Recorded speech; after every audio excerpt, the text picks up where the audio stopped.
नमो अरिहन्ताणम् नमो सिद्धाणम् नमो आयर्याणम् नमो वज्रायाणम् नमो लोये सव्वसाहुणम् तीन भुवन में सार वीतराग विज्ञानता शिव स्वरूप शिवकार नमः त्रियोग समारिके। ये परम मांगलिक ग्रंथ श्री छड़ाला जी हैं। इसके रचिता पंडित श्री दौलत राम जी हुए हैं। इसके अंतर्गत उन्होंने लिखी है 6 ढाल है, उसमें से हम पढ़ रहे हैं दूसरी ढाल में मिथ्यात्व का वर्णन है। 2 प्रकार से वर्णन है, ग्रहित मिथ्यात्व और अग्रहित मिथ्यात्व का। उसमें से हमारा रिवीजन चल रहा है। रिवीजन करें उसके पहले आज हम अपने 10 लक्षण धर्म के अंतर्गत उत्तम तप की चर्चा अपने को करनी है आज। तो ये मैं आपके साथ शेयर कर रहा हूँ। आपको नहीं दिखे तो आप बताना।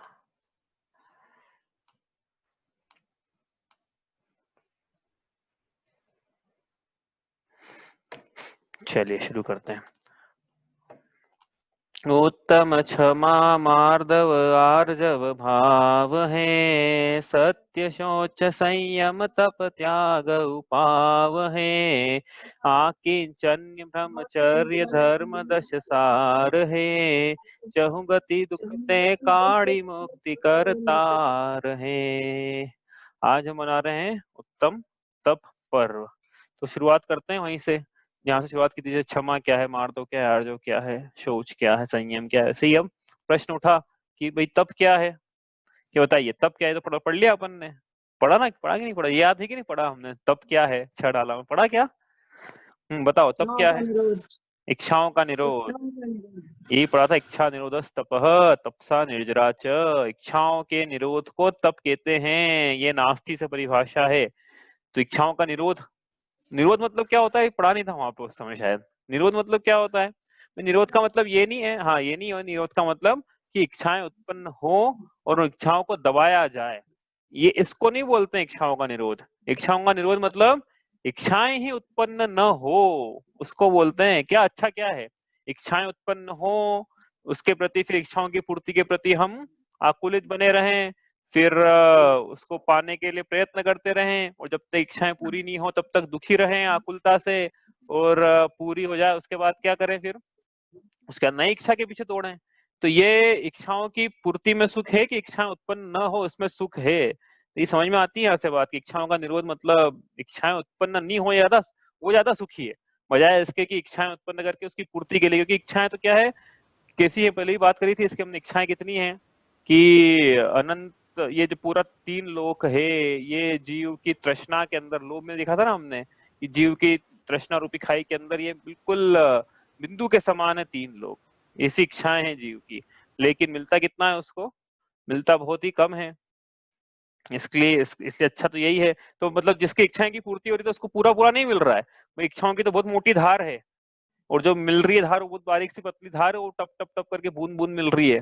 उसको बहुत प्यास लगे और बूंद बूंद करके पानी मिले तो प्यास का लगना अच्छा हुआ कि नहीं हुआ। तो ऐसे इच्छाओं को वो अच्छा लगा। तो इच्छा नहीं हो तो ज्यादा अच्छा कि प्यास ही नहीं लगे भाई। ऐसे पानी से मिलने से अच्छा कि प्यास ही नहीं लगे तो ज्यादा अच्छा है। इसलिए इच्छाओं के अभाव को तप कहा। इच्छाएं नहीं हो तो अच्छा, मतलब इच्छाओं का निरोध जो है उसको तप कहा। ठीक है, तो नास्ति से परिभाषा हुई। तो अस्थि रूप भी कुछ है कि नहीं, एक को परिभाषा बताई थी। क्या बताई थी तप की, एक को परिभाषा समय बतलाई थी।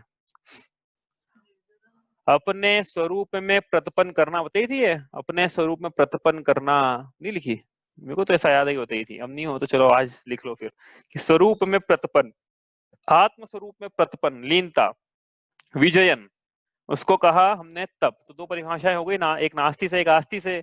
नास्ति से क्या परिभाषा है, इच्छाओं का अभाव, और अस्थि से आत्म स्वरूप में लीनता यानी प्रतपन, है ना। इन दोनों परिभाषाओं को मिला दें अब, क्योंकि एग्जाम में आएगा तप क्या है तो 10 शब्दों में लिखना रहेगा।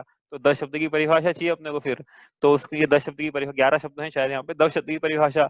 समस्त राग आदि प्रभावों की इच्छा के त्याग द्वारा स्वरूप में प्रतपन, दोनों परिभाषा आ गई, इच्छाओं का निरोध भी आ गया स्वरूप में, प्रतिपन्न भी आ गया। इच्छाएं भी कौन सी, पर पदार्थों की नहीं बोल रहे हैं यहाँ पे, राग देश की इच्छा बोल रहे हैं कि हमारे राग हो, हमारी इच्छाएं बनी रहे, हमारी इच्छाओं की वृद्धि होती रहे और इच्छाओं के अनुरूप चीजें मिलती रहे। तो ये अंतरंग में जो काशायिक भाव है इनकी भी इच्छा नहीं हो।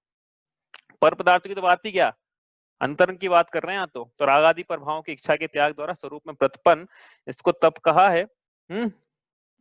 तप, ये तप नाम बहुत चलता है संसार में, बड़े तपस्वी हैं। हाँ, तो ये तप की परिभाषा ये लगा लेना वहां पे कि भैया हम तपस्वी कहला रहे हैं जगत में, तो हमारे क्या इच्छाओं का त्याग रूप स्वरूप में प्रतिपन्न पाया गया कि नहीं पाया गया। नहीं तो फिर हम क्या फिर चला रहे हैं, और क्या जगत हम स्वयं भी चला रहे हैं, चल रहे हैं स्वयं को और जगत को भी। तो ये परिभाषा लगाना उसमें, जब तप की संज्ञा मिले किसी अपने स्वयं को, दूसरों को मत लगाना कि हाँ ये ऐसा है। ठीक है, तो ये तप है। अब तप के क्या है, तप इसमें आएगी पंक्ति 6 डाला में। तप के कितने प्रकार हैं, तप तपे द्वादश धरे वृष दश रत्न त्रय सेवे सदा मुनि साथ में वा एक विचरे चाहे भव सुख नहीं कदा। अब आपको ये आश्चर्य, आपको ना ये लग रहा होगा कि जब से ढाल शुरू, जब से 10 अक्षर शुरू हुए हैं, सभी में आप ये बोलो छठी ढाल में आएगा, छठी ढाल में आएगा, कोई ऐसा तो बोलो कि तीसरी में आए, चौथी में आए, सबको ये छठी, तब भी छठी ढाल में, 10 प्रकार के धर्म भी छठी ढाल में, महाव्रत भी छठी ढाल में, समिति भी छठी ढाल में, ध्यान अभी आएगा, आकिंचन्य आएगा, ब्रह्मचर्य आएगा, सब छठी ढाल में। तो हमारे लिए भी कुछ छोड़ दो। तो वही ऐसा है कि ये उत्तम तप है, ये तो मुनिराजों की पाया जाता है। और सीधी सी बात ये है, गृहस्थों के तप हो जाए शुक्ल ध्यान जैसा, तो दीक्षा लेने की जरूरत ही क्या पड़े। इसलिए तप तो मुनिराजों की पाया जाता है, लेकिन गृहस्थों के लिए भी कुछ छोड़ दिया है हमने। तो 12 प्रकार के तप हैं। तो अपन देखते हैं पहले अंतरंग तप। अंतरंग तप एक्चुअली दो प्रकार से क्लासिफाई किया तप को, अंतरंग तप और बहिरंग तप। तो अंतरंग और बहिरंग होगा, फिर अंतरंग भी 6 प्रकार का और बहिरंग भी 6 प्रकार का, लिखने की जरूरत नहीं है, अपन छठी ढाल में और पढ़ेंगे विस्तार से। तप तपे द्वादश, 12 प्रकार के तप, ये रहे 12 प्रकार के तप। उसमें भी शायद पूजा की पंक्ति में क्या है, द्वादश विधि क्यों न करें हमेशा, कुछ करके पंक्ति है ना उसमें, तप की पंक्ति। तो उसमें 12 प्रकार के तप है। तप चाहे सुर राय कर्म वज्र को, कर्म शिखर को वज्र है, द्वादश विधि क्यों न करे निज शक्ति समय, सी पंक्ति है ना उसमें। तो हाँ, पूजा में तो अपने 10 लक्षण पर्व की तप की पूजा जो है, तो 12 प्रकार के तप है इसमें। अब देखो नीचे शुरू करते हैं, यहाँ से अनशन लिखा राइट बॉटम में आपकी स्क्रीन पर, राइट बॉटम दाएं हाथ में नीचे की तरफ अनशन, यहाँ से ऊपर की तरफ जा रहे हैं। पहला अनशन, एक एक लाइन में समझेंगे, ज्यादा विस्तार नहीं करेंगे, छठी ढाल में आएगा ये विषय। अनशन मतलब क्या, अन्न प्लस अशन, अशन मतलब भोजन, तो उसमें अन्न लगा देना, तो अन्न एक भोजन न करना, मतलब एक प्रकार के भोजन का त्याग, ये हुआ अनशन। अवमोदर्य, अवमोदर्य मतलब, नहीं सॉरी उल्टा हो गया, अनशन, अनशन मतलब दोनों प्रकार, दोनों समय के भोजन का त्याग, उसको बोला अनशन। ठीक है, मतलब 36 घंटे का जो उपवास करते हैं ना हम लोग, उसको अनशन बोलते हैं, निर्जल उपवास, दोनों समय के भोजन का त्याग, उसको बोला हमने अनशन। फिर दूसरे नंबर पे क्या लिखा, अवमोदर्य, अवमोदर्य मतलब एकाशन, एकाशन मतलब एक ही बार भोजन करेंगे हम। अब ये क्या एकाशन का मतलब, मुझे ऐसा लगता है, देखो मैंने कहीं पढ़ा सुना तो नहीं है, लेकिन लोग उसको एकासन बोलते हैं कि एक ही आसन में बैठ के खाएंगे। मेरे को लगता है कि वो व्याख्या ठीक नहीं है, मेरे को पर्सनली ऐसा लगता है वो एक प्लस अशन है, कि एक बार ही भोजन करेंगे। नीचे अनशन लिखा है ना कि करेंगे ही नहीं, अन्न लगा दिया, निगेट कर दिया अशन को, तो ऊपर एकाशन में अशन में एक लगाया है, एक बार अशन करेंगे, मतलब एक बार भोजन करेंगे, या उनोदर करेंगे, या एकासन करेंगे जिसको हम बोलते हैं, उसका नाम है अवमोदर्य, कि एक बार भोजन का त्याग करेंगे, एक्चुअल में एक आसन पे एक ही बार भोजन करेंगे। ये हुआ दूसरे नाम का तप, एकासना जिसको बोलते हैं हम। तीसरा वृत्ति परिसंख्यान, वृत्ति परिसंख्यान मतलब क्या, वृत्ति परिसंख्यान मतलब अटपटी आंकड़े लेके भोजन करना। कौन करता है, मुनिराज करते हैं ना। क्या, चारित्रवर्ती शांति सागर जी महाराज, बेल के सिंग में गुड़ की, क्या बोलते हैं उसको, गुड़ का डला मिलेगा तो वही हम भोजन करेंगे। ऐसी आंकड़ी ली थी, मिली भी फिर 7-8 दिन बाद। देखो ऐसा भाग्य रहता है पुण्यशाली जीव का, मिल भी गई, ली कैसे मिल गई। तो ये ऐसा अटपटी प्रतिज्ञा करके भोजन करने के लिए जाना। ठीक है, रस परित्याग सबको पता है ये तो। अब ये रस परित्याग में क्या है कि 6 प्रकार के रस हैं, हमने 5 प्रकार के पढ़े हैं, खट्टा मीठा कसायला कड़वा और चरपरा, 6 प्रकार के, लेकिन षट रस मिश्रित भोजन से वाले 6 प्रकार के रस हैं। तो एक एक करके क्या है, एक दिन एक रस का त्याग किया जाता है, ताकि शरीर में क्या है, न्यूट्रिएंट्स की कमी नहीं हो जाए। और नहीं तो क्या है, एक ही नमक का त्याग करते चले गए, मान लो हम कि जीवन भर नमक का त्याग, तो फिर अलूना खाने की आदत हो जाती है, तो फिर इच्छाओं का निरोध कहाँ हुआ, अब तो आदत ही होगी, आपको लगता है आपको ये लगेगा भोजन ऐसा है, इसलिए क्या एक दिन नमक का खाओ फिर एक दिन छोड़ो, तो समझ में आता है कि हाँ ये ऐसा होता है खाना। तो उसको एक एक 6 दिन में 6 लगा दिया अपन ने, 7वां भी कोई कर दिया अपन ने मन से लगा के, 7 हफ्ते में 7 दिन होते ना, तो 7 दिन 7 त्याग इस प्रकार से अपन ने कर दिए है, तो ये रसपरी त्याग है। विविक्त शयनासन मतलब क्या, एकांत निर्जत स्थान में शयन करना, और शयन करके मतलब निर्जन स्थान में अकेले रहना, आसन भी करना, शयन भी करना, और वहीं पे साधना करना। कौन करता है? मुनिराज के लिए वैसे सभी है, पर देखें तो अपन काय क्लेश, काय क्लेश मतलब भाई ये व्रतों का अभ्यास करते हुए, तप करते हुए हम कुछ काय में क्लेश उत्पन्न हो। अभी अभी की बात है शायद, मुनिराज जी कौन तिलकनगर, घटना तिलकनगर की, लेकिन कौन से मुनिराज जी को ये नहीं याद है कि रात में सामायिक कर रहे थे, फिर चींटी का उनपे अटैक हो गया एक तरह से, फिर वो बाद में पुजारी पता नहीं कैसे उसको लगा कि कुछ अनहोनी हो रही है, तो वहां गए, फिर देखा कि वास्तव में चींटी महाराज जी पे सब चढ़ी हुई थी, तो उसने हटाई फिर। तो ये काय क्लेश है एक तरह से, कि काय में क्लेश हो लेकिन विचलित ना होना, स्वयं जाके चला चला के क्लेशित नहीं करना है कि भाई बहुत बाहर बहुत धूप है, छाव में बैठे तो हम धूप में आके करेंगे तो ज्यादा तप होगा, ऐसा नहीं है। तप करते समय धूप आ जाए, तप करते समय काय को क्लेश करने वाले सामग्री उपलब्ध हो जाए तो भी चलायमान न होना है, काय क्लेश तप है। हाँ, चला चला के नहीं करना है काय क्लेश। ये हो गए बहिरंग तप। और फिर 6 प्रकार के अंतरंग तप। प्रायश्चित, प्रायश्चित सबको पता है क्या, कि कोई गलती होती है व्रतों में, महाव्रतों में, जाने अनजाने में, हाँ अनजाने में मतलब, तो क्या होता है अंतरंग में, अंतरंग में पहले तो भाव है कि हमसे गलती हुई, अपराध के भाव है, फिर आचार्य के पास जाते हैं, विनय करते हैं, फिर उनसे प्रायश्चित लेते, फिर वो जैसा बोलते हैं वैसा करते हैं, ये प्रायश्चित नाम का तप है। विनय, पंच परमेश्वरियों की विनय करना, विनय नाम का तप। वैयावृत्ति, वैयावृत्ति क्या है, ये मुनिराजों के लिए ऐसी व्यवस्था करना कि जिनसे मुनिराजों का आकुलता ना हो, ये वैयावृत्ति है। लेकिन ये अब ये लगाना किसके लिए, अपने आप में एक विषय अपन विस्तार से करेंगे छठी ढाल में।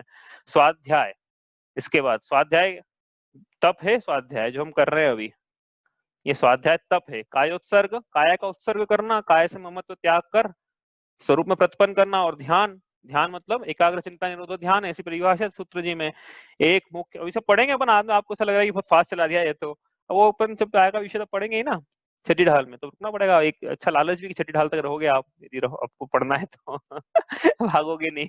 वैसे क्या, अपन चौथी ढाल में पढ़ लेंगे इसको विस्तार से, तो क्योंकि चौथी ढाल में पंक्ति आएगी वहीं पढ़ लेंगे। छठी ढाल में तो अपने बहुत सारे विषय खुलने के लिए, चौथी ढाल में थोड़े कम है, चौथी ढाल में ले लेंगे इसको अपन।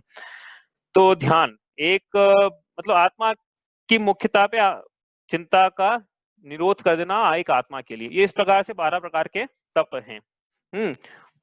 क्या करते हैं 12 प्रकार के तप, जैसे उदाहरण ये दिया जाता है, जैसे सोना तप कर शुद्ध होता है, आग में जब तक डलता नहीं है सोना तब तक शुद्ध नहीं होता है, वैसे ही आत्मा इन 12 प्रकार के तपों में नहीं जाता है, इनके प्रभाव से में नहीं होता है, तब तक शुद्ध नहीं होता है। तो अभी आत्मा में मलिनता है क्या, क्या जैसे कनक में उपल की मलिनता है, वैसे ही आत्मा में कर्म रूपी उपलों की, पत्थरों की, धूल के कणों की, कर्म की मलिनता है।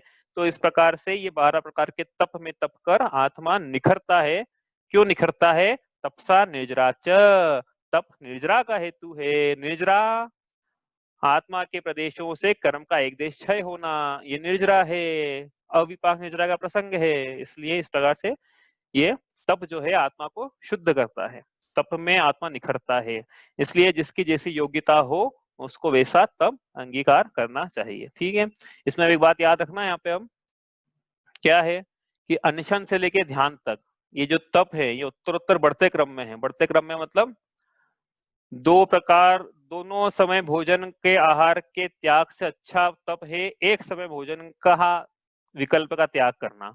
उससे अच्छा है वृत्ति परिसंख्यान, उससे अच्छा है रस परित्याग। ऐसे ऊपर तक सबसे उत्कृष्ट तप कौन सा है बताओ, इसमें लिस्ट में सबसे उत्कृष्ट तप कौन सा है? ध्यान। ध्यान सबसे उत्कृष्ट तप है। ध्यान एक ऐसा तप है जिसमें अनादि जन्म जन्मांतरों का पाप कर्म धुल जाता है।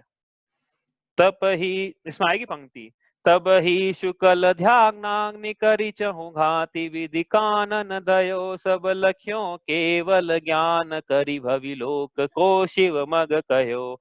ध्यान एक ऐसा तप है जो भक्त को भगवान बना देता है। अंतर मुहूर्त तक ध्यान कर लिया, अब जीव अरिहंत हो गया है। ये इतनी ध्यान में इतनी ताकत है। अभी आएगी पंक्ति इसमें, कोटि जन्म मतलब ध्यान रूपी अग्नि में सभी घातिया कर्म, अंतर मुहूर्त यदि ध्यान में चले जाता है जीव, सिर्फ अंतर मुहूर्त 48 मिनट, अधिकतम बता रहे हैं वो भी, हाँ, अधिकतम अंतर मुहूर्त तक ध्यान कर लिया यदि, तो उसको अरिहंत बनने से फिर कोई रोक नहीं पाएगा। मतलब 48 मिनट में बन जाएगा वो, अंतर मुहूर्त में अधिकतम बता रहे हैं वो भी। हाँ, सबसे अच्छा ध्यान, और अब सबसे बुरा तो नहीं बोलेंगे, सबसे कम अच्छा निशान। लेकिन लोगों को क्या लगता है, समझ में आ गया क्या कहना चाह रहे हैं? लोगों को क्या लगता है कि भोजन का त्याग यह तप है, मना नहीं कर रहे हैं, लेकिन दोनों समय, अच्छा इसमें एक बात समझ में आ रही है यहाँ पे कि दोनों समय के भोजन के त्याग से एक समय का भोजन का त्याग ज्यादा अच्छा तप है।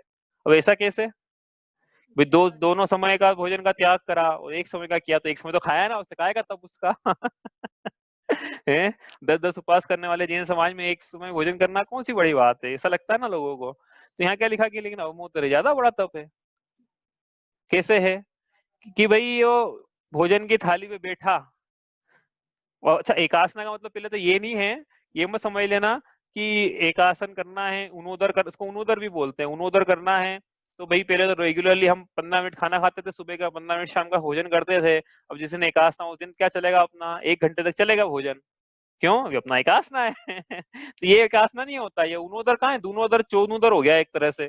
4 गुना खा रहे हैं, 2 गुना खा रहे हैं, ये उनोदर नहीं है। उनोदर तो भूख जितनी है उससे ही बहुत कम खाना और उड़ जाना, फिर बस हो गया आज का एक घास खाया।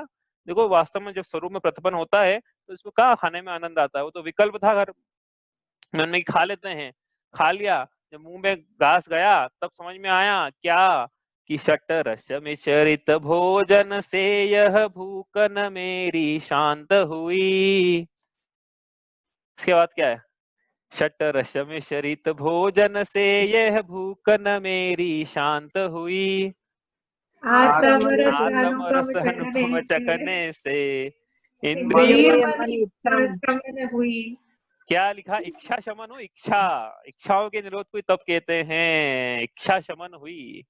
हाँ, तो ये क्या है कि वो भोजन के थाली में बैठा एक, वो समझ में आ गया कि बोले ये आत्मा के रस के आगे ये षट रस मिश्रित भोजन का रस क्या है, कुछ भी नहीं है, छोड़ो इसको, छोड़ने लायक है, तो विकल्प का भी त्याग है। इसलिए उनोदर जो है वो, अब कोई बोले कि नहीं तो फिर समाज में सम्मान ही नहीं होगा भैया, उनोदर क्या है, कौन पूछ रहा है उनोदर वाले को? तेले को भी नहीं पूछते आजकल, तो 5 चाहिए भैया, तेला में भी नाम लिखा है पर्यूषण में, कितने तेला क्या, तो बहुत भीड़ इकट्ठी हो जाती है। तो लोग बोलते हैं बोले अपन 5 वाले के नाम लिखेंगे ताकि कम लोग आए तो कम का सम्मान करना पड़े। तो इसका कौन सम्मान, तो फिर क्या करें? सम्मान की बात अलग है, उसमें प्रेरणा देनी है लोगों को तो कोई दिक्कत नहीं है कि हाँ भी किया जाता है। आज के जमाने में 3-5 उपवास, 10 उपवास, 30 उपवास वाले भी हैं, 16 उपवास वाले भी हैं। लेकिन वास्तव में तो क्या है कि जब तक स्वरूप में प्रतिपन्न नहीं है तब तक उसको हम, क्या बोला था, इच्छाओं का निरोध, हाँ, इच्छाओं का निरोध जब तक नहीं है, विषय कषाय आहार का त्याग नहीं है, तब तक उसको उपवास की संज्ञा नहीं है। विषय कषाय आहार के त्याग द्वारा स्वरूप में प्रतिपन्न किया जाए, आत्मा के समीप वास किया जाए, तो वो उपवास है। हाँ, उसी प्रकार आप ऊपर तक चले जाना, देखो यहाँ पे लिखा स्वाध्याय नाम का तप।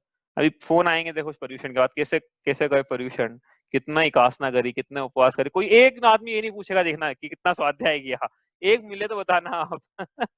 एक नहीं पूछा, इतने साल हो गए एक ने नहीं पूछा आज तक कि कितना किया स्वाध्याय, कितने घंटे किया। लेकिन यह तो स्वाध्याय को तप में लिखा हुआ है, और स्वाध्याय तो चलो लोगों को ये तो पता है, ध्यान भी कुछ होता है जो करना है, लोगों को ये नहीं पता है। तो यहाँ तो ये उत्कृष्ट तप है, स्वाध्याय, कायोत्सर्ग, ध्यान।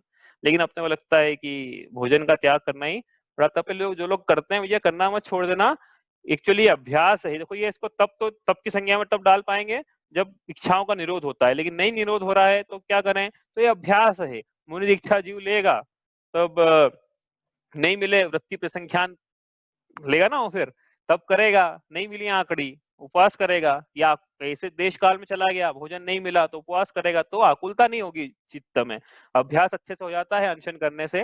इसलिए करना छोड़ना नहीं है, लेकिन अंतरंग में ध्यान रखना है कि जब तक कि समीचीन प्रकार से नहीं किया जाए, ये तप नाम की संज्ञा नहीं पाएगा, और अपन आगे देखेंगे इसको।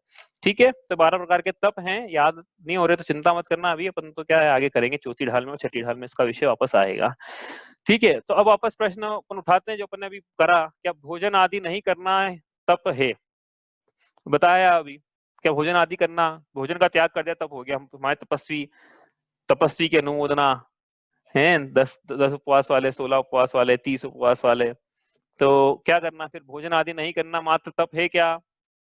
तो पहली बात तो देखो शब्द क्या लगा हुआ है आगे, उत्तम तप। तो उत्तम तप तो तभी माना जाएगा जब सम्यक दर्शन है, क्योंकि उत्तम जो शब्द है वो सम्यक दर्शन का सूचक है, पहली बात। दूसरी बात तप के लिए तो विशेष रूप से बात यह है कि सम्यक दर्शन के बिना सम्यक दर्शन के बिना किया गया सारा का सारा तप, इसको आचार्य बाल तप कहते हैं। बाल तप मतलब अज्ञानता रूप कोई तप होता है ना, वो बाल तप है। बाल व्रत भी लिखा है कहीं। सम्यक दर्शन के बिना तप किया जाए तो पुण्य का आश्रय तो हो जाएगा, उसके मना नहीं कर रहे भाई, पुण्य धर्म का फल। लेकिन हमने कितनी बार बताया आपको, धर्म का फल कोई पुण्य का आश्रय थोड़ी है। धर्म का फल तो रत्नत स्वरूप में प्रतिपन्न है, स्वरूप में लीनता है ना, तब की बात कर रहे हैं इसलिए बोल ना स्वरूप में प्रतिपन्न है। तो सम्यक दर्शन के बिना किया गया सारा वो ये बाल तप करके तो क्या है, मैंने पहले ही बताया था कि दूसरी जो जैन नहीं है वो भी, उनके भी जो साधु हैं वो भी तप वगैरह करते हैं, वो भी काय क्लेश आदि करते हैं, वो भी उपवास आदि करते हैं, तो उनके सब बाल तप की संज्ञा है 12वें स्वर्ग तक वो भी चले जाए। हाँ, तो उसको निषेध नहीं कर रहे हैं, लेकिन वो सब मोक्ष का कारण नहीं है। हाँ, वो स्वर्ग का कारण जरूर बन सकता है यदि पुण्य का आश्रय हुआ है, वो भी समीचीन प्रकार से किया गया है, तो अच्छे से किया है मतलब। तो ठीक है, तो ये 6 ढाला की पंक्ति है। 4थी ढाल में आएगी तब यहाँ तपों की चर्चा वापस से करेंगे अपन। पंक्तियां लिखी है देखो, कोटि जन्म तप तपे ज्ञान बिन कर्म झरे जे, ज्ञानी के छिन माहि त्रिगुप्ति ते सहज टरे ते।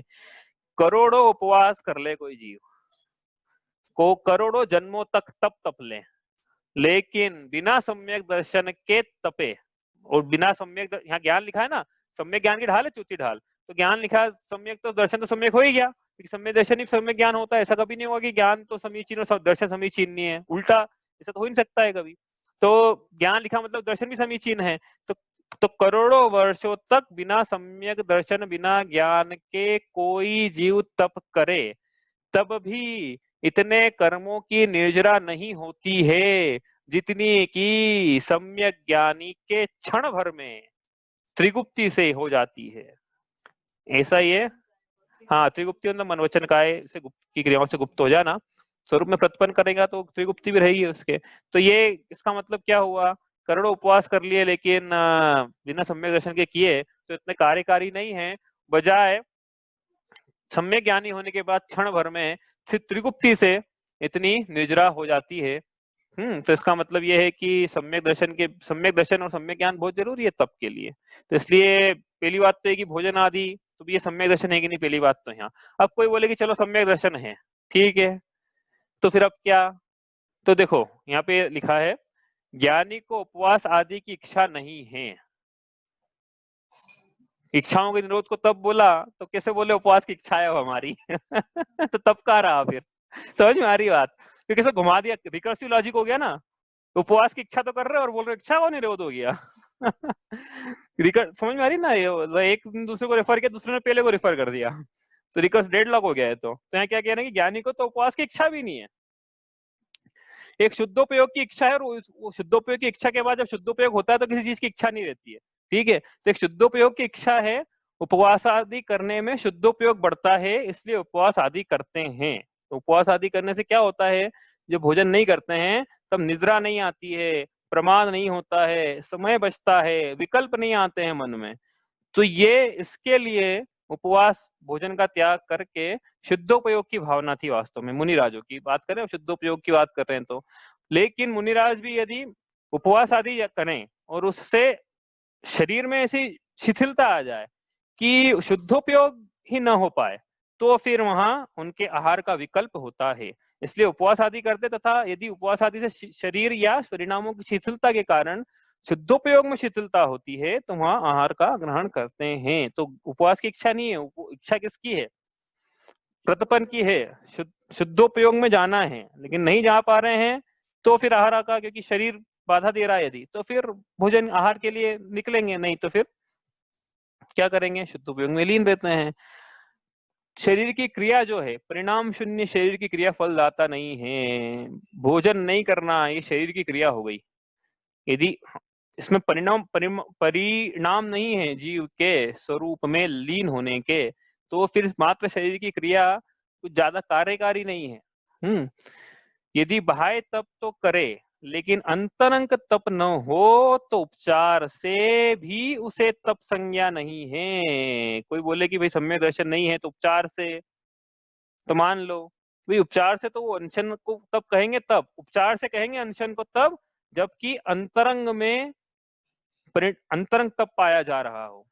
हाँ, इच्छाओं का निरोध पाया जा रहा हो। अंतरंग में यदि इच्छाओं का निरोध नहीं है तो बाह्य में कितने उपवास कर ले उसको उपवास की संज्ञा नहीं दे पाएंगे। प्रायश्चित बाह्य साधन अंतरंग तप नहीं है।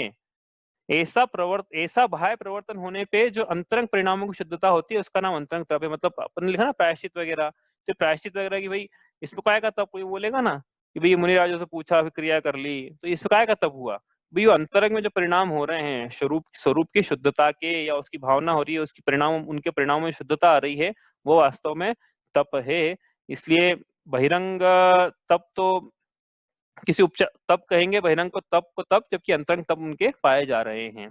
ठीक है, आगे वही प्रश्न वापस चल रहा है अपना, क्या भोजन आदि नहीं करना तप है। अन्न शनादि को तथा प्रायश्चित आदि को तप कहा है। क्यों कहा है? क्योंकि अन्न शनादि साधन से मतलब उपवास आदि साधन से प्रायश्चित आदि रूप प्रवर्तन करके वीतराग भाव रूप सत्य तप का पोषण किया जाता है। इसलिए वीतराग भाव की उत्पत्ति हो, वीतराग की कम से कम लगने की भावना हो तो हम बोलेंगे कुछ है इसके, नहीं तो फिर काय खत्म। इसलिए उपचार से अनशनादि को तथा प्रायश्चित को तब कहा है। मतलब अंतरंग में ऐसा यदि प्रतीति चल रही है, परिमाण चल रहे हैं वीतराग भाव रूप, तो हम कहेंगे कि इसके बहिरंग में हाँ वंशनादि और प्रायश्चित आदि को हम तब कहेंगे, नहीं तो हम उसको तप नहीं कह पाएंगे। अभी पढ़ा ना हमने, कोई वीतराग भाव रूप तप न जाने। देखो कितनी इंपॉर्टेंट लाइन है यहाँ पे, मोक्ष प्रकाश मिली दौलत पंडित टोडरमल जी सामने। कोई वीतराग भाव रूप तप न जाने और इन्हीं को तप जानकर संग्रह करे तो संसार ही में भ्रमण करेगा। तो तप क्या है, जीव ने क्या मान लिया। हाँ, लेकिन यहाँ क्या कह रहे हैं, तप क्या है? वीतराग भाव रूप तप है। वीतराग भावों की उत्पत्ति हो, आत्मा में आत्मा की लीनता हो, स्वरूप में प्रतिपन्न हो, लीनता हो, तो वो तप है। तो ये उस तप के लिए बाह्य साधन थे, लेकिन जीव ने साधन तो जुटा लिए लेकिन साध्य की खबर नहीं है, तो इसका तप कैसे कहें हम कि समीचीन है, क्योंकि जहां लक्ष्य था उस लक्ष्य का तो ठिकाना नहीं और बाकी चीजों की तरफ बुद्धि दौड़ रही है। बहुत क्या, इतना समझ लेना कि निश्चय धर्म तो वीतराग भाव हैं, अन्य नाना विशेष बाह्य साधन की अपेक्षा उपचार से किए हैं उनको व्यवहार मात्र धर्म संज्ञा मानना। जो भी बाह्य साधन किए थे उपवास से लेके आगे तक, वो ये तो उपचार से है, उनको तप की संज्ञा। निश्चय तप तो, निश्चय धर्म तो वीतराग भाव हैं। ठीक है, समझ में आ रही ना बात कि नहीं आ रही है? तो फिर सच्चा तप क्या है? देखो यहाँ पे लिखा है, ये भी मोक्ष में प्रकाशक से लिया है उन्होंने, और टोडरमल साहब ने लिखा नहीं उन्होंने कहाँ से लिया है ये, पता नहीं हमको कहाँ से है ये मतलब उन्होंने कहीं और से कोट किया है, मोक्ष में प्रकाश में कहीं और से कोट किया हुआ है। क्या लिखा है उन्होंने? कषाय विषय आहारो त्यागो यत्र विधीयते उपवासः स विज्ञेयः शेषम लंघनंकम विदुः।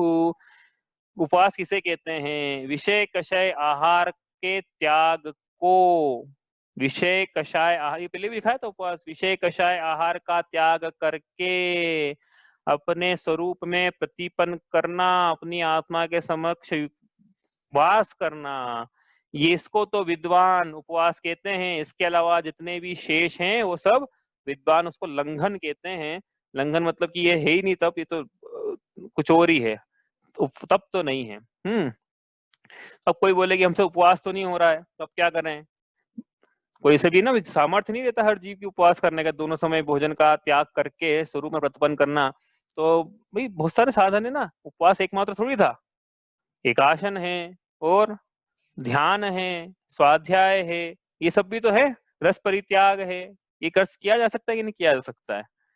तो स्वाध्याय को तप की श्रेणी में डाला है भैया। किसी से 36 घंटे का उपवास नहीं हो रहा है तो वो रोज 1.25 घंटे का स्वाध्याय कर ले, हो गया 36 घंटे का उपवास।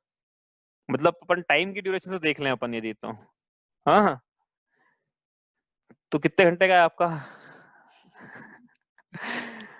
वो आप देखना। स्वाध्याय का मतलब क्या है? स्वरूप का अधिगम जिससे हो। सिर्फ स्वाध्याय मतलब शास्त्रों को बांचना, वो भी एक उपचार से कहते हैं, बांचना, पूछना, आमनाएं, पाठ, और उपदेश, ये 5 प्रकार के स्वाध्याय के भेद हैं। मतलब उपवास के तप के भी भेद हैं, विनय के भी भेद हैं, स्वाध्याय के भेद है, ध्यान के भेद हैं, सबके भेद है, प्रभेद है। मतलब तो स्वाध्याय के 5 भेद हैं।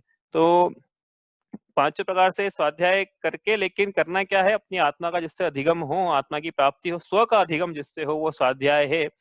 ऐसा स्वाध्याय हम करें तो हमारा उपवास, तो हम कहेंगे स्वरूप में प्रतिपन्न हुआ, स्वरूप की लीनता रही, स्वरूप के बारे में कुछ ख्याल हुआ। अब ये जैसा हमने बताया कि जो तप है ये ऊपर ऊपर ऊपर क्या है, बढ़ते हुए क्रम में है। तो उक्त 12 तपों में प्रथम की अपेक्षा दूसरा और दूसरे की अपेक्षा तीसरा, इसी प्रकार अंत तक उत्तरोत्तर तप अधिक उत्कृष्ट और महत्वपूर्ण है। मतलब अनशन तो है पहला तप, जिसको जघन्य तप कह सकते हैं, और ध्यान सर्वोत्कृष्ट तप है। इसलिए ध्यान कितनी बार करा कि नहीं करा? पिछली बार कब किया था? ध्यान कुछ होता है, क्या होता है ध्यान में? हाँ, कितने प्रकार का ध्यान होता है? पिंडस्थ, रूपस्थ, ये देखो, ये तो क्या है, अभी तो धर्म ध्यान के भेद कर रहे हैं अभी तो, क्योंकि अभी आप बोलोगे धर्म ध्यान, फिर शुक्ल ध्यान, फिर आर्त ध्यान, रोध ध्यान, वो भी है, लेकिन यहाँ तो अपन धर्म ध्यान और शुक्ल ध्यान की बात करें।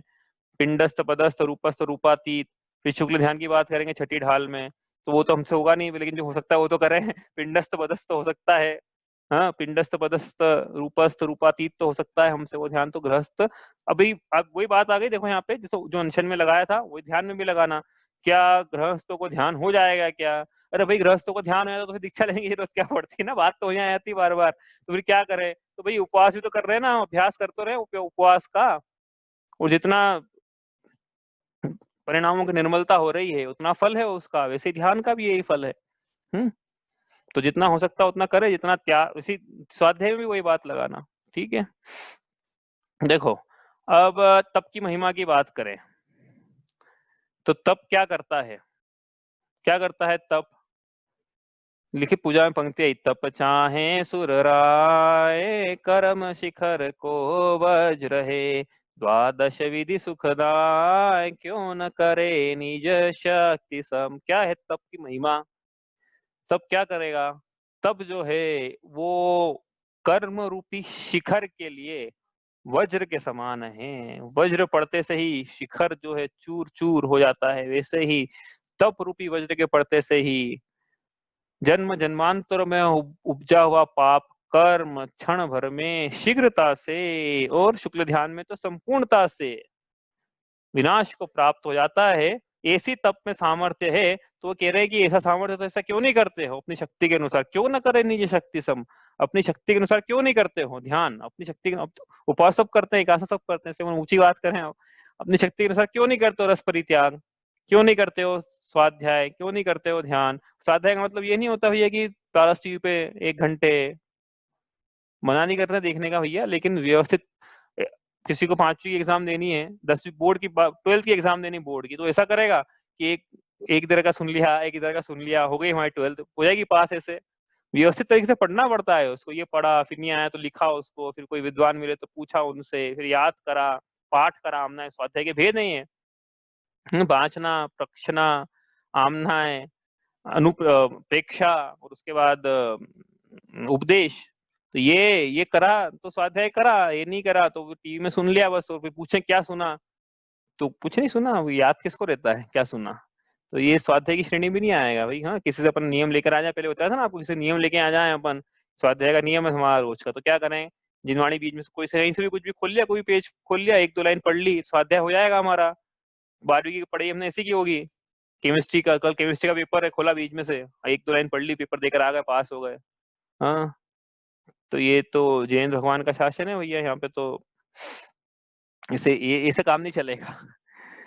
रोज ढंग से स्वाध्याय करना पड़ेगा, और सिस्टमेटिक तरीके से, आज इस वर्ष ये पढ़ा, अगले वर्ष वो पढ़ा, अगले वर्ष वो पढ़ा, इस प्रकार से स्वाध्याय आगे चलता है। अपन सोचे कि आगे एक दिन इनके प्रवचन, एक दिन छह डाला सुन ली, एक दिन तत्वार सूत्र सुन लिया टीवी में पारस चैनल में, एक दिन कुछ और सुन लिया, तो ऐसे समझ में नहीं आता है कुछ। परिणाम होते हैं ठीक, सब बात मान ली, लेकिन स्वाध्याय नहीं कर पाएंगे उसको। ये तो तरीका ठीक नहीं है कहने का मतलब ये है। तो मैं ठीक से करना है, स्वाध्याय करना है, और स्वाध्याय के बाद फिर क्या करना है, जो स्वाध्याय क्या है उन्हीं शब्दों का उपयोग होता है। रूपस्थ ध्यान किया जैसे, हाँ, या पदस्थ ध्यान किया, तो जिनवाणी के जो पद पढ़े हैं उन पद का अवलंबन लेकर आत्मा का ध्यान किया जाता है, उसको बोला पदस्थ ध्यान। अरिहंत भगवान के गुण पढ़े हमने स्वाध्याय में, उन गुणों का चिंतन करके जो ध्यान किया वो हुआ रूपस्थ ध्यान। तो ये ऐसे किया जाता है। पिंडस्थ ध्यान में भी ऐसा मत समझना कि वो कमल पे बिठाएंगे आपको, उसमें बहुत कुछ है। हमने तो किया है ना, इसलिए बता रहे भैया आपको है। किया मतलब ऐसे तारीफ नहीं कर रहा हूँ मैं, लेकिन एक्सपीरियंस करा, मतलब 2 बार शिविर अटेंड किया ध्यान का, तो समझ में आया कि हाँ भाई ये सब होता है और वास्तव में करने लायक है, करना चाहिए रोज। हम खुद भी रोज नहीं कर पाते, लेकिन करना चाहिए रोज। आगे चले। हाँ, लेकिन स्वाध्याय तो हम करते हैं भैया रोज, है नहीं तो आप बोलोगे कि ये खुद ही नहीं करते हैं, तो स्वाध्याय तो रोज करते हैं भैया हम। आगे चले अब, ठीक है। तो अब क्या है कंक्लूजन? इच्छाओं के निरोध रूप शुद्धोपयोगी वीतराग भाव ही सच्चा तप है, पहली बात। इच्छाओं का निरोध होना चाहिए। उपवास किया है तो, स्वाध्याय कर रहे हैं तो भी भाई, स्वाध्याय में इतना आनंद आता है कि आप 3-4 घंटे 5 घंटे कर लोगे तब भी आपको पता ही नहीं पड़ेगा। वो आप टाइम हो जाएगा तो आपको लगेगा कि अब चलो विकल्प आएगा मन में कि कुछ खा लेते, नहीं तो चलता रहता है। स्वाध्याय में इतना आनंद आता है। इच्छाओं का निरोध, इसलिए तो कहा इच्छाओं का निरोध। सब भूल जाते हो आप, पता ही नहीं पड़ता है कब कब टाइम निकल जाएगा, पता ही नहीं पड़ेगा आपको। अच्छा नहीं मतलब टाइम निकलना, मैं ये नहीं कह रहा हूँ कि अच्छी बात है, पर ये है कि इतना आनंद आता है स्वाध्याय करने में कि इच्छाओं का निरोध हो जाता है। तो इच्छाओं के निरोध रूप शुद्धोपयोगी वीतराग भाव, ये ही सच्चा तप है। ये पहली चीज है याद रखने के लिए, इच्छाओं का निरोध होना चाहिए। और वीतराग भाव उत्पन्न नहीं हो तो कम से कम भावना तो शुद्धोपयोग की, कि हाँ भाई आत्मा की भावना तो होना चाहिए ना, सेंटर में क्या है वो पता होना चाहिए। दूसरा पॉइंट याद रखने के लिए कि प्रत्येक तप में वीतराग भाव की वृद्धि हो तभी वह तप है। यदि वीतराग भाव का ठिकाना नहीं है तो शरीर की क्रिया मात्र तप को तप की संज्ञा नहीं है। आपके लिए छोटा सा क्विज है, इनमें से कौन सा तप दूसरों से उत्कृष्ट है? बताइए, कौन बताएगा?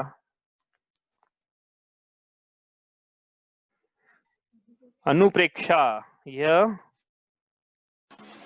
उत्कृष्ट तप है। तो अनुप्रेक्षा का नाम ही नहीं आया था उसमें। 12 प्रकार के तप पढ़े, तो अनुप्रेक्षा का नाम कहाँ था? अब अभी विचार करना कहाँ था? अभी मैंने बताया, वैसे थोड़ी देर पहले ही बताया। अब विचार करना, ठीक है।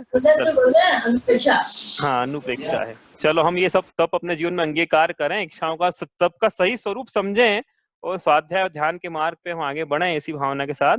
इतना ही करते हैं। ये उत्तम तप के दिन पे उत्तम तप धर्म की जय। अब आप शुरू करते हैं क्या? स्वाध्याय करते हैं हम शुरू। नंबर 13। एकांतवाद दूषित समस्त विषयादिक पोषक अप्रशस्त रागी कुमति न कृत श्रुत अभ्यास सोहे कुबोध बहुदेन त्रास। बहुत सारे शब्द सीखे थे यहाँ पे, बहुत सारी चीजें हमको नहीं मतलब बताना पड़ी यहाँ पे कि आगे यूज होगा। सबसे पहले एकांतवाद शब्द आया तो हमने अनेकांतवाद से समझा कि अनेकांतवाद क्या है, तो उससे एकांतवाद जल्दी समझ में आएगा। क्या है अनेकांत? वस्तु में वस्तुत्व को निपजाने वाले प्रतिपक्षी धर्मों का एक साथ एक वस्तु में प्रकाशित होना, यह अनेकांत है। और ये शब्द इतने हेवी हो जाते हैं कि लोग डर के भाग जाएं, क्या बोल रहे हो। समझाने के लिए उदाहरण से समझाने जल्दी समझ में आता है। जैसे वस्तु आत्मा नित्य भी है और अनित्य भी है, तो नित्य और अनित्य प्रतिपक्षी धर्म हुए। लेकिन एक ही आत्मा एक ही समय में नित्य भी है और अनित्य भी है, ऐसा होना यह वस्तु का अनेकांतमयी है। मतलब वस्तु, और ऐसा कहना कि वस्तु अनेकांतमयी है, यह अनेकांतवाद है। तो फिर एकांत तो समझ में आया। एकांत मतलब क्या होता है? वस्तु में वस्तुत्व को निपजाने वाले प्रतिपक्षी धर्मों का एक साथ प्रकाशित होने पर भी ऐसा मानना कि वस्तु में एक ही अंत है, एक ही धर्म है, और दूसरे धर्म का निषेध कर देना, यह एकांत है। और वस्तु एकांतमयी है ऐसा कहना, ये एकांतवाद है। अब प्रश्न ये उठता है कि भाई ऐसा कैसे हो सकता है कि एक ही वस्तु एक ही समय में नित्य भी है और अनित्य भी है? तो उसको समझाने के लिए अनेकांत से प्रकाशित वस्तु को सापेक्षता से कथन करने की पद्धति का नाम स्यादवाद है। तो स्यात मतलब अपेक्षा से, किसी अपेक्षा से कथनचित हम कथन करते हैं वस्तु का, तो उस शैली का नाम स्यादवाद है। तो शैली समझाया जाता है कि वस्तु नित्य है तो कैसे नित्य को ध्यान रखना, ये उदाहरण हमेशा के लिए नित्य नित्य वाला तो समझ में आ जाएगा आपको। 1 सेकंड में सबका निराकरण हो जाएगा, क्षणिकवादियों का भी और वेदांतियों का भी। क्या कि कैसे आत्मा नित्य कैसे और आत्मा नित्य कैसे, हमेशा के लिए याद रखना है इसको। हाँ, आत्मा नित्य कैसे है कि द्रव्य दृष्टि से आत्मा नित्य है, आत्मा की सत्ता का थोड़ी नाश हो जाएगा। तो सत्ता का नाश होगा तो मोक्ष किसको होगा? और जब मोक्ष नहीं होगा तो फिर हम तो कुछ भी करें फिर। हाँ, तो ये आत्मा, इसका मतलब नित्य तो है आत्मा, लेकिन सर्वथा ही नित्य नहीं है, अनित्यता भी है वो उसमें। अनित्यता कैसे है? पर्याय दृष्टि से अनित्यता है। वो ये सर्वथा एक जैसी रहेगी तो मोक्ष का उपाय क्यों करें? तो हमेशा हमेशा संसारी बने हुए रहेंगे। तो ये सर्वथा जो अनित्य कहते हैं, वो बौद्ध मतावलंबियों को हम क्षणिकवादी कहते हैं, वो अपने आप को स्वीकार करते हैं कि हम क्षणिकवादी हैं, आक्षेप नहीं लगा रहे हैं उन पे। इसी प्रकार वेदांतियों को, अद्वैतवादियों को हम कहते हैं, सांख्य मतवादियों को, कपिल आदि के अनुयायियों को हम कहते हैं कि भैया आप कूटस्थवादी हो, एकांतवादी हो, तो वो स्वीकार करते हैं कि हम एकांतवादी हैं। हाँ, और वो हम पे हमको बोलते हैं कि हम अनेकांतवादी, तो हम भी स्वीकार करते हैं कि हाँ हम अनेकांतवादी हैं, हम स्यादवादी हैं। तो इस प्रकार से ये क्या क्या हुआ? एकांत, अनेकांत, एकांतवाद, अनेकांतवाद, स्यादवाद और स्याद। अब इसके बाद नए नए शब्द और आए। प्रमाण, प्रमाण किसे कहते हैं? प्रमाण समझने की जरूरत क्या है? क्योंकि अपने को नए समझना है, इसलिए हम समझ रहे हैं प्रमाण। नए क्यों समझना है? आगे शब्द अलग से आएगा। प्रमाण नए निक्षेप को न उद्योत अनुभव में दिखे, तीसरी ढाल में वापस आएगा। यह व्यवहार मोक्ष मार्ग है। अब निश्चय मोक्ष मार्ग सुनिए। और मुख्योपचार तू भेग जो बड़भागी रत्नत्रय धरे, ऐसी कथन आएंगे आगे बात नए के। तो नए समझना जरूरी है। तो नए समझने के लिए प्रमाण समझना जरूरी है। तो प्रमाण क्या होता है? जिससे पदार्थ का यथार्थ अधिगम हो, उसे प्रमाण कहते हैं। इतनी सी परिभाषा, जिससे पदार्थ का यथार्थ अधिगम हो। तो अधिगम किससे होता है? दूसरे मतावलंबियों का पता नहीं काय कैसे हो जाता है, उनका इंद्रियों से हो जाता है, उनका पदार्थों की सन्निकर्ष से हो जाता है, उनका पता नहीं कैसे कैसे होता है। जैन यूं बोलते हैं कि भैया कुछ नहीं, अधिगम होना है तो ज्ञान से ही होगा वो तो। क्योंकि ऐसा ऐसा हो सकता है कि पदार्थ की सन्निकर्षता हो और अधिगम नहीं हो, और ऐसा भी हो सकता है कि पदार्थ की सन्निकर्षता नहीं हो और अधिगम हो जाए। इसका मतलब सन्निकर्षता प्रमाण नहीं है, ज्ञान से ही ज्ञान होता है, इसका मतलब ये है। इसलिए ज्ञान ही प्रमाण है। अब यथार्थ की बात आ रही, यथार्थ अधिगम, तो यथार्थ का मतलब सम्यक, इसलिए सम्यक ज्ञान ही प्रमाण है, ऐसा पूरा बोलना उसको एग्जाम में। ज्ञान प्रमाण ऐसा मत बोल देना। वो बोल रहा किसी अपेक्षा से ठीक है, 9 नंबर में है, कोई नहीं बेटा। लेकिन आपको बोलना है तो आपको पूरा ऐसा बोलना पड़ेगा कि सम्यक ज्ञान प्रमाण है। ठीक है, तत्प्रमाण ऐसा सूत्र जी का सूत्र है। तो प्रमाण कितने प्रकार के हैं? तो प्रमाण के बहुत सारे भेद करेंगे चौथी ढाल में अपन। प्रत्यक्ष, परोक्ष, प्रत्यक्ष करेंगे, फिर परोक्ष करेंगे, फिर एक साम्यवादी प्रत्यक्ष लेके आएंगे, सब करेंगे चौथी ढाल में। अभी शॉर्ट में तो अपन क्या है, क्योंकि ज्ञान के भेद हैं, सम्यक ज्ञान के भेद हैं। सम्यक ज्ञान 5 प्रकार का है। मति श्रुतावधि मन पर्याय केवलानि ज्ञानम। तो उसी प्रकार से मति ज्ञान, श्रुति ज्ञान, अवधि ज्ञान, मन पर्याय और केवल ज्ञान, ये 5 प्रकार के प्रमाण हैं। ठीक है, प्रमाण के भेद हो गए 5। अब पहले नए की बात करें, उसके पहले निक्षेप की बात कर लेते हैं। निक्षेप कहाँ आएगा इसमें? वो छठी ढाल में आएगा निक्षेप भी। उसकी कहीं जरूरत पड़ने वाली नहीं, वैसे तो पढ़ाएंगे नहीं अपन, मतलब चाहे तो अपन यूज कर सकते हैं, लेकिन छठी ढाल में प्रमाण नए निक्षेप तो शब्द आएंगे। तो निक्षेप समझ लेते हैं अभी। निक्षेप क्या होता है? प्रमाण और नए से जानी हुई वस्तु के प्रचलित लोक व्यवहार का जिसके द्वारा ज्ञान में क्षेपण किया जाता है, उसे निक्षेप कहते हैं। परिभाषा है, याद करना पड़ेगी, एग्जाम में भी आती है, आई भी है शायद। हाँ, याद रखना पड़ेगी निक्षेप किसे कहते हैं। आसान है। हाँ, प्रचलित लोक व्यवहार का ज्ञान में क्षेपण जिसके द्वारा किया जाता है। हम नए प्रमाण के द्वारा जानी हुई वस्तु बोले हटा दो आप, जिसके द्वारा वस्तु के प्रचलित लोक व्यवहार का ज्ञान में क्षेपण किया जाता है। जैसे इसका नाम महावीर है, इसका नाम शेर सिंह है शतरंज में, तो ये नाम, स्थापना, द्रव्य, भाव, ये क्या है? निक्षेप के भेद हैं। हमको शास्त्रों में 4 ही मिले हैं, लेकिन शास्त्रों में ये भी कथन है कि और भी प्रकार के निक्षेप होते हैं, लेकिन हमने जो जितना अभी तक पढ़े हैं शास्त्र, उसमें 4 ही प्रकार के निक्षेप आए हैं। लेकिन और भी आप पढ़ोगे तो हो सकता है और भी प्रकार के निक्षेप मिले आपको। ठीक है, तो निक्षेप के भेद होगा, नाम, स्थापना, द्रव्य, भाव। इसका ज्यादा विस्तार इसलिए नहीं किया क्योंकि अपने को विषय नहीं है, आपको पढ़ना है निक्षेप। तो आप सूत्र जी के पहले अध्याय का 5वां सूत्र पढ़ लेना, उसमें चर्चा मिलेगी आपको। ठीक है, निक्षेप हो गया, निक्षेप के भेद हो गया, प्रमाण हो गया, प्रमाण के भेद। अब आ जाती नए। नए क्या होते हैं? प्रमाण से वक्ता का और ज्ञाता का, वक्ता या ज्ञाता का ऐसा अभिप्राय जिसमें प्रमाण से जानी हुई वस्तु, प्रमाण से प्रकाशित वस्तु के अनेक धर्मों में से एक धर्म का मुख्यता से ग्रहण होकर प्रतिपक्षी धर्म का निषेध न होकर गौण हो। वक्ता का ऐसा अभिप्राय, अभिप्राय मतलब ज्ञान, वक्ता का ऐसा एक देश ज्ञान, वस्तु को जानने वाला एक देश ज्ञान, यह नए हैं। तो ये अपेक्षा हुई, अपेक्षा का नाम नए हैं। ठीक है, तो यहाँ पे जब नए की बात करें तो ये क्या है? सम्यक एकांत है, देखो कोई आ जाए प्रश्न एग्जाम में, सम्यक एकांत क्या होता है, मिथ्या एकांत क्या होता है, तो ये वस्तु का एक, हमने बोला आत्मा नित्य है, या हमने बोला कि आत्मा अनित्य है, तो हमने बोला आत्मा अनित्य तो सही, और बौद्ध मतावली में बोले आत्मा अनित्य है तो गलत। ऐसा कैसे कि भैया हम जब बोलते हैं तब किसी अपेक्षा से कथन करने की पद्धति है वो, तो हमने जब अनित्य बोला तब नित्यता का निषेध नहीं किया, उसको गौण किया। लेकिन क्षणिकवादियों ने जब आत्मा को अनित्य बोला तो उन्होंने ऐसा बोला साथ में कि आत्मा सर्वथा अनित्य ही है, और नित्यता का उन्होंने निषेध नहीं किया, गौण नहीं किया, उसको निषेध कर दिया। इसलिए हमारा एकांत एक ही है धर्म वस्तु में, ये समीचीन है, और उनका एकांत एक ही है धर्म वस्तु में, ये मिथ्या है। तो ये इस प्रकार से सम्यक एकांत हमारा, हम बोलेंगे तो सम्यक है कि हमको अपेक्षाओं से बोलना है, और वो बिना अपेक्षाओं के बोलते हैं, क्या शब्द ही नहीं है ये सब। अरे उनका अनेकांतवाद ही नहीं है, प्रमाण ही नहीं है, नए नहीं है, शब्द ही नहीं है उनके पास, ये स्यादवाद नहीं है, तो कैसे बोलेंगे वो। और उल्टा उनके दर्शनों में जब फॉल्ट निकाले जाते हैं ना, तो ऐसे निकाले आज वार्तिक में आचार्य भगवान ने कि भाई आपने जो ये दूषण लगाया है, ये आपका दूषण अनेकांतवाद से दूषित है, ऐसा लिखा है वहां में। अनेकांतवाद से कैसे दूषित है? नहीं, आपने दूषण लगाया है, ये अनेकांत के दूषण दूषित है, मतलब आप तो अनेकांतवादी हो ही नहीं, फिर आपने कैसे बोल दिया वस्तु अनेकांत में ही है? तो आप बोल रहे हो अनेकांत में ही, तो आपका दूषण है, आपके ज्ञान में दूषण है।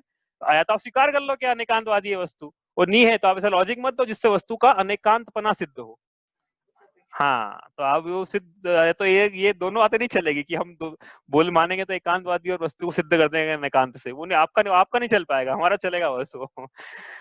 ठीक है, तो ये बहुत बड़ा मतलब एक तरह से टूल है अपने पास में शास्त्रार्थ करने के लिए एकांत। प्रमाण सागर जी सुना भैया, हमने पता नहीं कितना सही कितना गलत है, प्रमाण सागर जी ने बताया कि जितने भी शास्त्रार्थ हुए हैं इसमें जैन मत एक बार ही परास्त नहीं हुआ है, तो उसके पीछे मूल कारण जो है अनेकांतवाद है, कि हमारे पास अपेक्षा से कथन करने की पद्धति है, उनके पास है ही नहीं वो पद्धति, ज्ञान ही नहीं है ना वैसा, एक तरीके ही मानता है हमेशा। तो ये क्या हुआ, क्या समझे, नए, तो नए के कितने प्रकार है, अब नए के दो, हम बहुत सारे प्रकार करते हैं हम, लेकिन हम जो बात करते हैं मुख्यतः से दो प्रकार के दो सेट हैं। एक सेट है द्रव्यार्थिक नय, पर्यायार्थिक नय, और दूसरा सेट है निश्चय नय, व्यवहार नय। द्रव्यार्थिक नय, पर्यायार्थिक नय, इसको एक स्थूल रूप से बोले हम तो आगम के नए हैं। ठीक है, अब जैसे आप सूत्र जी पढ़ोगे तो पहले अध्याय का 33वां सूत्र है, उसमें ये द्रव्यार्थिक नय, पर्यायार्थिक नयों की चर्चा, उसको 7 भागों में डिवाइड करके नेगम, संग्रह, व्यवहार, रुजुसूत्र, शब्द, सम्मिरूढ़ एवं भूत 7 प्रकार के नय, द्रव्यार्थिक नय, पर्यायार्थिक नय में उसको विभाजित कर सकते हैं, कैटेगराइज कर सकते हैं, तो आगम के नय है। लेकिन हम यहाँ पढ़ रहे हैं क्या निश्चय नय, व्यवहार नय की चर्चा आएगी इसमें, तो ये अध्यात्म के नय है, स्थूल रूप से ऐसा कहा जाता है। निश्चय नय, व्यवहार नय, अध्यात्म के नय, उनकी चर्चा है। तो किसे कहते हैं निश्चय नय? वस्तु का एक देश ज्ञान है, देखो अब ये तो कैसा ज्ञान है ये, कि जो, हाँ, जो वस्तु में को अभेद देखता है या पर्यायों से पार देखता है, वो कथन यदि है तो निश्चय नय का कथन है। और व्यवहार नय क्या करता है, वो भी दो में से एक काम करेगा, या तो अभेद वस्तु में भेद डालेगा, हाँ, आत्मा भेद है तो उसमें भेद डाल डाले कथन करेगा, या तो एक काम करेगा, या फिर आत्मा और पर को मिलाकर एक बताएगा और एक रूप से कथन करेगा। या तो दो को मिला के एक कर देगा, या एक को मिला के भेद डाल दे, एक में भेद डाल देगा, इन दो में से एक काम करेगा। ठीक है, ये निश्चय नहीं हुआ, ये व्यवहार नहीं हुआ। अब व्यवहार नहीं, कितने, 4 प्रकार के निश्चय नहीं, भी 4 प्रकार के हमने पढ़े थे। कैसे पढ़े थे, नीचे से शुरू करते हैं अपन, हमारा मेरा जो 1 नंबर है मतलब है ना, किसी दूसरे पंडित का दूसरा 1 नंबर रहेगा, मेरा जो पढ़ा है जिस रीति से, उसमें 1 नंबर है उपचरित असद्भुत व्यवहार नहीं। उपचरित असद्भुत व्यवहार नहीं मतलब पहली बात तो असद्भुत है, आत्मा में सत्ता नहीं है, आत्मा में असद्भुत। अब असद्भुत का व्यवहार लगा रहे हैं, असद्भुत है तो ये वाला जो व्यवहार है 2 को मिला के 1 करेगा फिर, क्योंकि असद्भुत है ना, तो आत्मा में नहीं है, आत्मा से बाहर कुछ है, उसको आत्मा का बताएगा, 2 को मिला के 1 करेगा, तो ये असद्भुत व्यवहार हुआ। और उपचार से ऐसा बोलेगा कि भैया आत्मा का है, तो उपचरित असद्भुत व्यवहार नय का कथन क्या है, शरीर से भिन्न पर पदार्थों का कर्ता, भोक्ता, स्वामी स्वयं को के ना, ये उपचरित असद्भुत व्यवहार नय का कथन है। जैसे आत्मा, जैसे मैं, मेरा बच्चा है, मेरी स्त्री है, मेरा धन है, मेरा पशुधन है, मेरे नौकर चाकर है, तो ये आत्मा से, शरीर से भिन्न प्रत्यक्ष पर पदार्थ, लेकिन उनका ये बोल रहा है कि मैंने रसगुल्ले को भोगा, मैं रसगुल्ले का करता हूँ। इस प्रकार से जो वचन है उपचरित सद्बुद्ध व्यवहार न्याय के कथन है। आपको स्पष्ट हो गया होगा, नहीं होता है तो अलग से पूछना। उसके बाद अनुपचरित सद्बुद्ध व्यवहार न्याय कि उपचार का निषेध कर दिया आप, जिनका आत्मा के साथ एक ऐसा लगता है कि एक जैसा संबंध है तो नहीं, लेकिन लगेगा कि एक जैसा, जैसे शरीर है, द्रव्य कर्म है, हाँ नो कर्म है, शरीर ही है, तो इनसे आत्मा का, तो इस शरीर नो कर्म और द्रव्य कर्म का कर्ता भोक्ता स्वामी स्वयं को कहना, ये अनुपचरित असद्भुत व्यवहार न्याय का कथन है। जैसे मेरे ज्ञान आवरण कर्म का उदय है, मेरे अंतराय का उदय है, तो ये द्रव्य कर्म की अपेक्षा से हम बोले कि धर्म कर्म मेरा है या उसका उदय भोग रहा हूं मैं, या फिर मेरा शरीर है, मेरे बाल हैं, इस प्रकार से जो कथन किए जाते हैं अनुपचरित असद्भुत व्यवहार न्याय के कथन है। कहना तो सही लेकिन मानना नहीं, व्यवहार न्याय के कथन। आगे चले तो अब आएगा क्या, उपचरित सद्भुत, जिसमें आत्मा की आत्मा में सत्ता तो है, उसकी सद्भुत है आत्मा में, असद्भुत चला गया, सद्भुत आ गया। आत्मा में सत्ता तो है लेकिन भेद डाल रहे हैं। पहली बात तो आत्म सत्ता है तो एक ही द्रव्य की बात कर रहे हैं, लेकिन अब भेद डाले कथन कर रहे हैं, इसलिए व्यवहार है। और वो जो सत्ता कह रहे हैं ना, वो स्वाभाविक सत्ता नहीं है, इसलिए उपचार से कह रहे हैं आत्मा में, आत्मा की स्वाभाविक तो है नहीं। तो दो प्रकार की सत्ताएं ऐसी कौन कौन सी, एक तो अल्प विकसित पर्याय, दूसरी विकारी पर्याय। तो इनको आत्मा का कहना, जैसे मुझ में राग है, मेरा राग है नहीं ऐसा नहीं, हाँ मुझ में राग है, मुझ में द्वेष है, मुझ में क्रोध है, मुझ में इस प्रकार से जो विकारी भाव है, औदैहिक भाव, वो मेरे हैं, मैं उनका करता हूँ, मैं उनका उदैहिक भावों का भोगता हूँ। तो ये हुए उदैहिक भावों में लगाया जो कर्म के उदय से प्राप्त है, उनको उदैहिक भाव बोलते हैं। चारित्र होके कर्म के उदय से प्राप्त हैं सारे भाव, इसलिए उदैहिक भाव। दूसरे ऐसे भाव है जो कि अल्प विकसित पर्याय है ज्ञान की, उदैहिक भाव नहीं है, हे छायोक्षमिक लेकिन अल्प विकसित। जैसे मेरा मति ज्ञान है, मति ज्ञान छायोक्षमिक है, लेकिन ज्ञान का वास्तविक स्वरूप तो केवल ज्ञान स्वरूप ही है, लेकिन अभी मति ज्ञान अल्प विकसित है। लेकिन उस अल्प विकसित पर्याय से हम आत्मा को भेद डाले कथन करेंगे मेरा मति ज्ञान है, हाँ इस प्रकार से। तो ये क्या हुआ, उपचरित सद्भुत व्यवहार न्याय। अब उपचार में उपचार का निषेध कर दिया, मतलब क्या करा चौथे वाले में, हाँ उपचार में उपचार का निषेध कर दिया, मतलब कि है तो सद्भुत आत्मा में और एक ही आत्मा में भेद डाल रहे हैं, इसलिए व्यवहार है, अपेक्षा से कथन कर रहे हैं इसलिए नए हैं। लेकिन अब जो पहले हमने अल्प विकसित पर्याय बोली थी, अब बोलना पूर्ण विकसित पर्याय। पहले विकारी लिए थे, अब लेना कि गुण, गुण से भेद। हाँ तो इसमें क्या आएगा, मुझ में शुद्धता है, मैं शुद्ध हूं ऐसा अलग हो जाएगा, हाँ मुझ में शुद्धता है, इस प्रकार से। हाँ भगवान में वीतरागता है, भगवान में केवल ज्ञान है, इस प्रकार से जो कथन करे ये सब किस में चले जाएंगे, अनुपचरित सद्भुत व्यवहार न्याय में। ठीक है, आगे चले यहां से आगे। अब इसके बाद क्या आएगा, अशुद्ध निश्चय न्याय का कथन। अशुद्ध निश्चय न्याय का कथन है, अब निश्चय न्याय क्या करता है, दो में से एक काम करेगा। तो पहले बंदे कहेंगे ये अभेद रूप से कथन करेगा, ऐसे निश्चय है ना, अभेद रूप से कथन किया है इसने, तो अभेद रूप से, लेकिन कैसे किया कि विकारी पर्यायों से आत्मा अभेद है, मतलब मैं रागी हूँ, मैं क्रोधी हूँ। तो मैं ऐसा है कि देखो पहले मैं राग हूँ और मैं क्रोधी हूँ, मैं मुझ में राग है, तो मैं अंतर समझ में आ रहा है कि नहीं आ रहा है, मैं रागी हूँ ऐसा बोला तो अभेद रूप से कथन है कि मैं रागी ही हूँ जैसे, और कुछ है ही नहीं मुझ में, मैं एक ही चीज से बना हूँ और राग, और मैं ही रागी हूँ इस प्रकार से। और मुझ में राग है तो मुझ में और भी चीजें हैं, राग भी है, तो समझ में आ रहा भेद और अभेद दृष्टि। तो मुझ में राग है, बहुत सारी चीजें हैं और एक राग है, मतलब मुझ में भेद है। और मैं रागी हूँ तो मैं अभेद है राग मुझसे, इस प्रकार से। तो मैं रागी हूँ, मैं द्वेषी हूँ, इस प्रकार से कथन हुए अशुद्ध निश्चय न्याय के। उसके बाद एक देश शुद्ध निश्चय न्याय, मतलब हाँ एक देश शुद्ध पर्यायों से आत्मा को अभेद देखना। तो एक देश शुद्ध पर्याय क्या है, अब ये मुझ में छायोक्षमिक, मैं छायोक्षमिक सम्यक दृष्टि हूँ। तो छायोक्षमिक सम्यक दृष्टि क्या होता है कि ये दर्शन है, ये पूर्ण शुद्ध तो तब कहलाएगा जबकि क्षयिक हो जाएगा। क्षयिक क्षयोष्मिक तीसरे ढाल में पढ़ेंगे, हमने अनेक बार बोला आपको, तो अभी थोड़ा नहीं भी समझ में आया तो कोई दिक्कत नहीं है। लेकिन इस प्रकार से क्या अल्प विकसित पर्याय है वो, अल्प विकसित नहीं, एक आंशिक शुद्ध पर्याय है। तो आंशिक शुद्ध पर्याय से आत्मा को अभेद कथन करेगा क्या, एक देश शुद्ध निश्चय न्याय। और साक्षात शुद्ध निश्चय न्याय है पूर्ण विकसित पर्याय से आत्मा को अरिहंत वीतरागी है, अरिहंत सर्वज्ञ है, अरिहंत रत्नत्रयी मई है, अरिहंत केवल ज्ञानी है। इस प्रकार से क्या है, पूर्ण विकसित पर्यायों से आत्मा का अभेद रूप से कथन, ये साक्षात शुद्ध निश्चय न्याय का कथन हुए। परम शुद्ध निश्चय न्याय, परम शुद्ध निश्चय न्याय मतलब कि पर्यायों की बात मत करो। पहली बात, पर्याय की बात मत करो भैया। मतलब क्या है, वर्तमान पर्याय में जीव को बोलना कि मैं सव्वे शुद्धा हूँ शुद्ध नया, द्रव्य संग्रह का है ये, ऐसा मन से नहीं बोल रहे हैं, वहां लिखा है सभी जीव सव्वे शुद्धा हूँ शुद्ध नया, सव्वे शुद्धा हूँ शुद्ध नया, सभी जीव शुद्ध हैं, ऐसा लिखा है वहां। सभी जीव शुद्ध मग गण गुण ठाणे ही 14 हवंति तह शुद्धनया विण्णेया संसारी सव्वे शुद्धाहु शुद्धनया। तो सव्वे शुद्धाहु शुद्धनया ऐसा बोला है शुद्धनया से। शुद्धनया कौन सा है लेकिन? परम शुद्ध निश्चय है। परम शुद्ध निश्चय से मैं वर्तमान अवस्था में शुद्ध हूँ। इस प्रकार से यदि कोई पर्याय नहीं देख रहे हैं हम, दर्शन गुण चारित्र देख रहे हैं, तो इस प्रकार से मुझ में वर्तमान में भगवत्ता है, मैं वर्तमान में भगवान हूँ, मैं अरिहंत हूँ वर्तमान में, ऐसा कहना परम शुद्ध निश्चय से कहा गया कथन है। मैं सिद्ध समान हूँ। तो ये हो गए क्या? नहीं पढ़ क्या रहे अपन, लेकिन वो पढ़ते हैं अब कि जो शास्त्र एकांतवाद के दूषण से दूषित हैं और विषय कषाय हिंसा के पोषक हैं, जो कि विपरीतता का कथन करते हैं, अप्रशस्त है, जिनके पीछे वीतरागता और सर्वज्ञता का आधार नहीं है, सरागता का और अल्प ज्ञान का अज्ञान का आधार है, ऐसी रचना ऐसे शास्त्रों का अभ्यास, यह सब रहित मिथ्या ज्ञान है।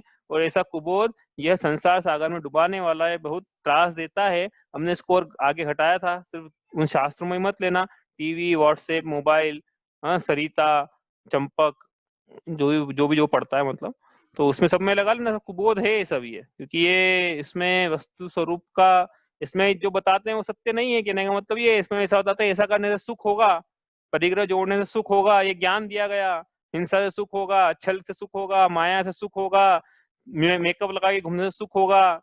तो ये ऐसा ज्ञान कहाँ से प्राप्त हुआ? जहां से प्राप्त हुआ सब, क्योंकि सही ज्ञान नहीं था ये। और अपन ने विस्तार चर्चा की थी, इसके आगे चलते हैं यहाँ से। अब क्या बात आएगी यहाँ से? ग्रहित मिथ्या चारित्र की।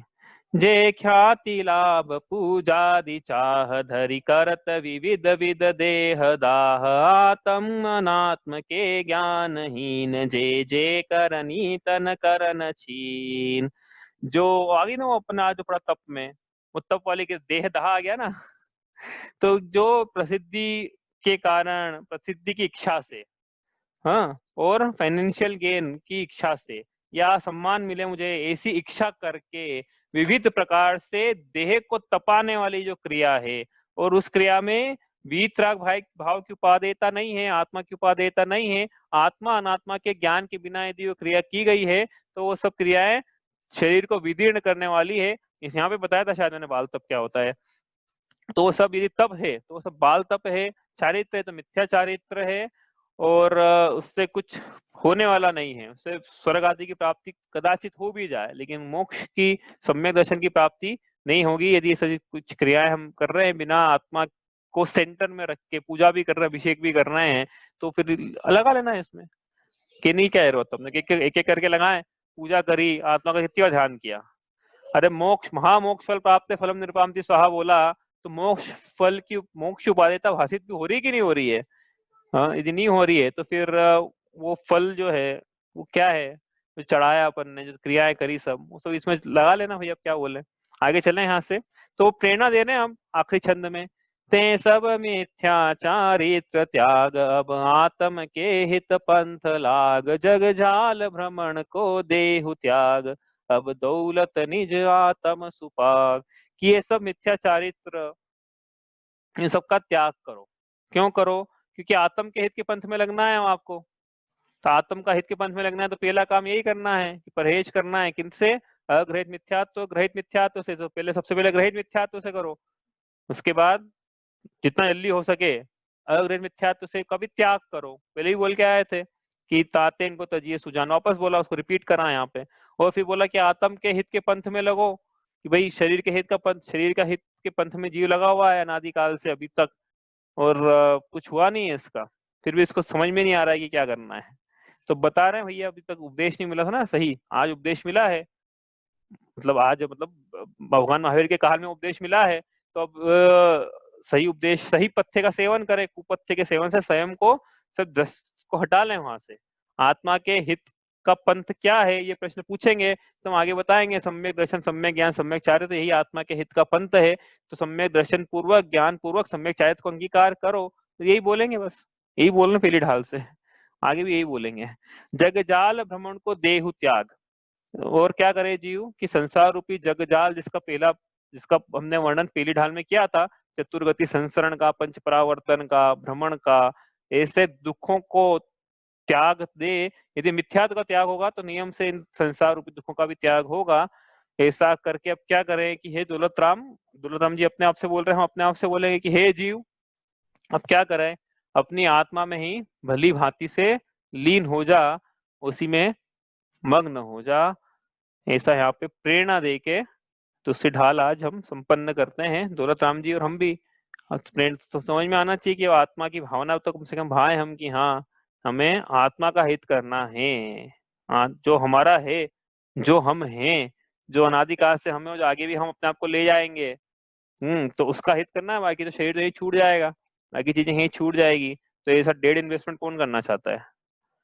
बेड डेप्स में पैसा डाल के कौन बिजनेस करेगा? हाँ, बेड डेप से सब ये डूबत खाता है। ठीक है, तो ये आत्मा के हित के पंथ में लगे, ऐसा उपदेश है यहाँ पे। आपको कोई प्रश्न हो तो आप पूछ लो। कल अपन करेंगे ओपन बुक पेपर का डिस्कशन करेंगे, ठीक है? आपने दे दिए हैं, क्लोज बुक पेपर आपको ट्यूसडे तक करना है। ट्यूसडे बोला कि वेडनेसडे बोला है? देखते हैं भाई, अब है ना ट्यूसडे करना है कि वेडनेसडे, कल अपन देख लेंगे। वो आपने, क्योंकि किसी का आया तो है नहीं अभी, तो हम डेडलाइन बढ़ा सकते हैं अभी एक आध दिन से आगे। तो अभी रुकना, अभी आप एक आध दिन कल करना हो तो कर लेना किसी को, लेकिन डेडलाइन भी बढ़ सकती है एक आध दिन आगे। तो बाकी एक दिन से ज्यादा नहीं बढ़ाएंगे, बढ़ाएंगे भी तो, लेकिन देखते हैं ट्यूसडे की, वेडनेसडे को ध्यान नहीं है। ट्यूसडे तो वेडनेसडे कर देंगे ज्यादा से ज्यादा, इससे ज्यादा आगे नहीं बढ़ेगी, ठीक है? तो अपन कल करेंगे ओपन बुक का डिस्कशन, ठीक है? कोई प्रश्न है किसी का? चलिए, स्याद्वाद नए षट द्रव्य गुण पर्याय और प्रमाण का, जड़ कर्म चेतन बंध का, अरु कर्म के अवसान का, कह कर स्वरूप यथार्थ जग का, जो किया उपकार है, उसके लिए जिन वाणी माँ को वंदना शत बार है, वंदना शत बार है।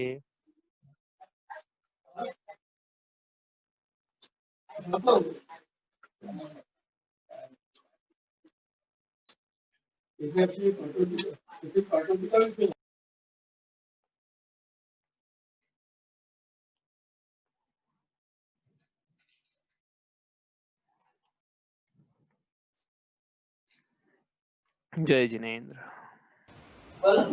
जय जिनेन्द्र।